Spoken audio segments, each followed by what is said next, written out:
when someone has hurt you. It's written on your face.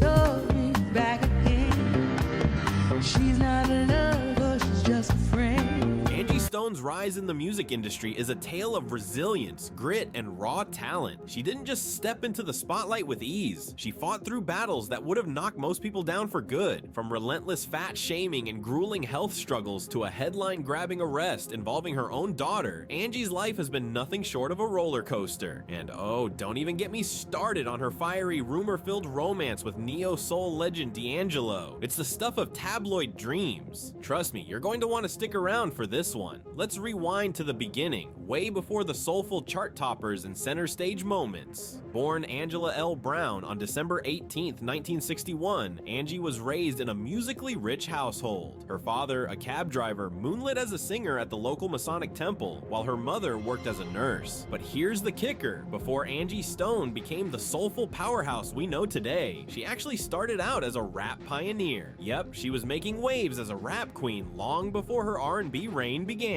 That's right, before Angie Stone was melting hearts with her soul-stirring ballads, she was tearing up the hip-hop scene as part of The Sequence, one of the first all-female rap groups in history. And let's be clear, this wasn't just your average girl group. These ladies were game changers. We had a track called Funk You Up. Dr. Dre flipped it with Keep Their Heads Ringin'. Erykah Badu gave it a nod in Love of My Life. And even Bruno Mars channeled its vibe for Uptown Funk. That song is a cornerstone of hip-hop history. Angie proudly shared, "We weren't just making music, we were setting the blueprint for hip-hop, for rap, for singing, all while repping the South." Alongside Cheryl the Pearl Cook and Gwendolyn Blondie, Chisholm, Angie, then known as Angie B, was breaking barriers in a genre dominated by men, and their timing perfect. When rap was still raw and new, The Sequence brought a unique twist, mixing silky harmonies with hard-hitting rhymes. Oh, and let's not forget their groundbreaking hit, Funk You Up. Dropped in 1979, it wasn't just a catchy track, it became a certified classic, etched in the history books as one of the first hip-hop songs ever pressed on vinyl. These ladies weren't just performing, they were making history. Even though The Sequence never got that official certification for their trailblazing hit Funk You Up, it didn't stop the song from taking over the airwaves. It smashed barriers, becoming the first rap hit by women and only the third rap song ever to crack Billboard's top 50 on the Hot Soul Singles chart. Angie and her crew weren't just making music, they were paving the way. But Angie wasn't about to stop there. After leaving The Sequence, she switched gears and set her sights on a solo career. In 1999, she dropped her debut album Black Diamond under Arista Records, and let's just say, it was a game changer. The album went gold and gave us the unforgettable soulful anthem No More Rain, In This Cloud. Angie proved she wasn't just a pioneer in hip-hop, she was a force in R&B. And as if owning the music scene wasn't enough, Angie decided to add acting to her repertoire. In 2002, she made her big screen debut in the comedy film The Hot Chick, delivering a scene-stealing performance. Would you stop with the damn drummin'? Remember that? Classic Angie. But that wasn't all. In 2003, she made waves on Broadway, stepping into the role of Big Mama Morton in the iconic musical Chicago. This wasn't just a career, it was a full-blown takeover. Angie then brought her star power to reality TV, joining the cast of R&B divas and reminding everyone exactly why she's still one of the best in the game. By 2000, Angie made another bold move, leaving Arista Records to join Clive Davis's brand new label, J Records. And trust me, this was just the start of a new chapter. That same year, she recorded the theme song for Girlfriends, the hit sitcom that had all of us hooked every week. Angie's voice became the soundtrack to an entire generation. Angie wasn't done delivering iconic hits. In 2001, she released her second album, Mahogany Soul, blessing us with the timeless anthem Wish I Didn't Miss You. If you've ever had your heart broken, this track hit you right in the feels. Angie's voice was raw, emotional, and unforgettable. By 2005, she was back in the studio crafting what was supposed to be her fifth album. But here's where things took a messy turn. J Records, apparently trying to save some coins, decided to bundle her new material, including the single I Wasn't Kidding, into a compilation album. Let's be clear, this was not what Angie had in mind for her music. She had poured her soul into those tracks, and this move felt like a slap in the face. After 5 years of dealing with the label, Angie had enough. By the end of 2005, she asked for an unconditional release and walked away from J Records. But trust me, it wasn't a clean break. Behind the scenes, there was a whole lot of backstabbing that left Angie feeling betrayed, and when she shared her side of the story, it was heartbreaking. Okay, I left Clive. I think I was rubbed the wrong way when I found out I didn't make the Oprah show because of my weight. Basically, they made a deal. I'm thinking they made a deal that we'd come, but only if I didn't. And after that, I felt my album budget got cut.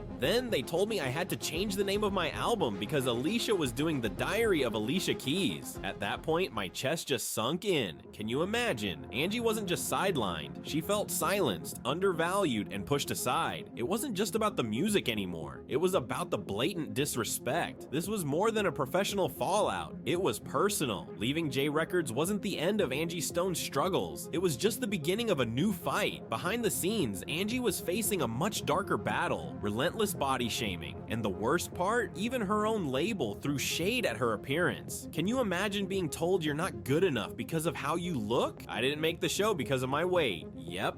That's what she was told. At her heaviest, Angie tipped the scales at over 300 pounds, and the critics didn't hold back. They mocked her for being plus-sized and dark-skinned, piling on the kind of pressure that would break most people. But here's what the world didn't know. Angie wasn't just struggling with her weight, she was secretly battling type 2 diabetes. Back when I had all that weight on me, I was on Prazone, which was a steroid. I'd never been a big girl before that, but when I got on the medicine, it was right at the peak of my career. No more rain came out. I looked bloated, and it was all because of the medication. You have to know that it devastated me when my manager at the time, Brian Prescott, told me, Angie, Clive wouldn't let you go on because of your weight. He felt you were too big. And at that particular time, I was on medication. So people look at me now and say, oh, she lost all the weight. I was always small. I just got off the medication and went back to my size. But the fat jokes got in the way of a lot of success stories for me. Angie's diagnosis came in 1999, but even then, she didn't immediately connect the dots. The wake-up call hit hard when a sudden leg cramp left her unable to walk for days. Despite her weight and a family history of diabetes, she didn't think the disease could touch her. Why? She thought she was just too busy for it. Can you imagine living with that mindset while silently carrying such a heavy burden? Angie's story proves that the fight isn't always visible, and that kind of resilience, it's nothing short of inspiring. Angie Stone's health struggles didn't just stop at diabetes. They kept piling on, hitting her hard both physically and emotionally. It has had its moments where I hid it from the world, she admitted. Alongside diabetes, she faced congestive heart failure and high blood pressure, and the steroid medications she was prescribed caused her weight to skyrocket.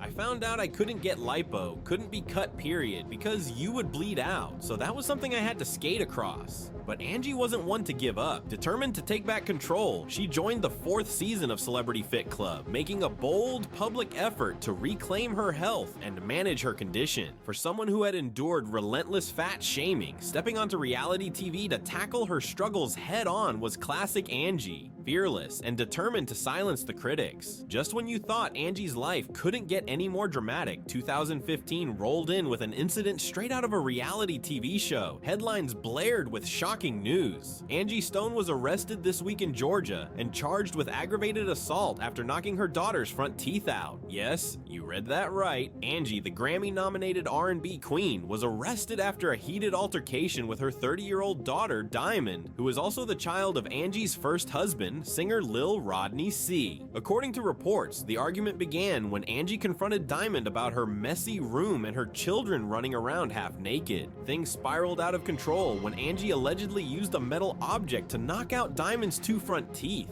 What started as a family spat quickly turned into chaos. The fight got physical, with Diamond reportedly hitting Angie with a closed fist. Despite both women being questioned by police, only Angie was charged with aggravated assault. The whole ordeal was explosive, and Angie was released from DeKalb County Jail on a $10,000 personal recognizance bond. The incident left fans shocked, proving yet again that Angie's life has been anything but ordinary. Angie Stone wasted no time clearing her name during an appearance on The Steve Harvey Show. When Steve asked about the infamous tooth incident, Angie stood firm. Okay, no, I did not knock out my daughter's teeth. I think that in her defense, the tooth probably fell because one had fallen out a week prior to that tooth coming out. And when you have an altercation as such, you can bite down on your lip, and if a tooth is already brittle in the can, Whether fans believed her or not, Angie made it clear that the drama was behind them. She even revealed that their relationship had significantly improved. "We're in the best position that we've ever been in," she said proudly, adding that both her children now help run her company. But let's be real, family drama doesn't just disappear overnight. Was everything really as rosy as Angie claimed? Speaking of drama, Angie's co-parenting saga with D'Angelo takes the cake. Their love story is the stuff of R&B legend, filled with equal parts passion and chaos. It all began in the 90s, when Angie was 30 and a fresh-faced D'Angelo was just 19. Despite the age gap, their chemistry was undeniable, and their creative synergy was magic. Together, they co-wrote and co-produced D'Angelo's debut album, Brown Sugar, which catapulted him to fame and snagged a Grammy nomination for Best R&B Album. But this fairy tale came with complications. Angie insists their love was mutual, but public perception told a different story, with many assuming she was more invested. Whatever the truth, their relationship didn't last, and co-parenting their now 25-year-old son, Michael Archer II, better known as Suavo Twain, hasn't been without its challenges. Suavo recently caused a stir when he dropped a remix of his dad's classic track, Shdam,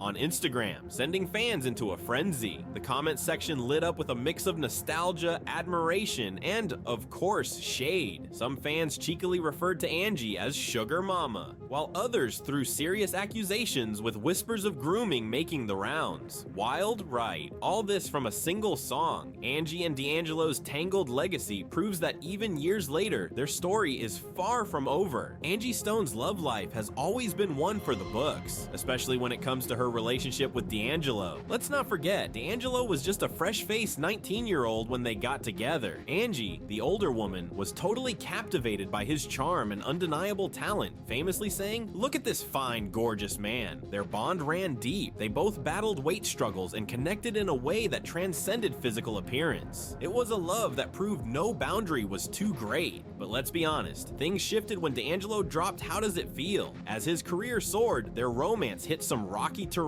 Despite the ups and downs, Angie still describes her feelings for D'Angelo as the purest love she's ever known. Now, here's where it gets juicy. Rumors swirl that Angie wrote "Did You Forget About Me" for D'Angelo. While she claims the song was written as a metaphor for asking God, "Did you forget about me?" Fans are convinced it's all about him. Angie coyly admits it's safe to say it could possibly be about D'Angelo. Possibly. Fans have long hoped for a musical reunion between the two, but Angie isn't holding her breath, blaming D'Angelo's pride for keeping them apart. "You're dealing with a person that is dealing with their pride," she said. Ouch. Since her whirlwind romance with D'Angelo, Angie's love life has been no less eventful. She married Ashanti Graves in 2020, but plot twist, the marriage didn't last. "I am no longer married, believe it or not. It was the shortest-lived marriage that I could think of," Angie revealed. And if you thought Angie was settling, think again. She's still holding on to the memory of her legendary love with D'Angelo. "When it's perfect, how do you find that perfect one again?" she asked. Oh, and by the way, she even turned down Idris Elba.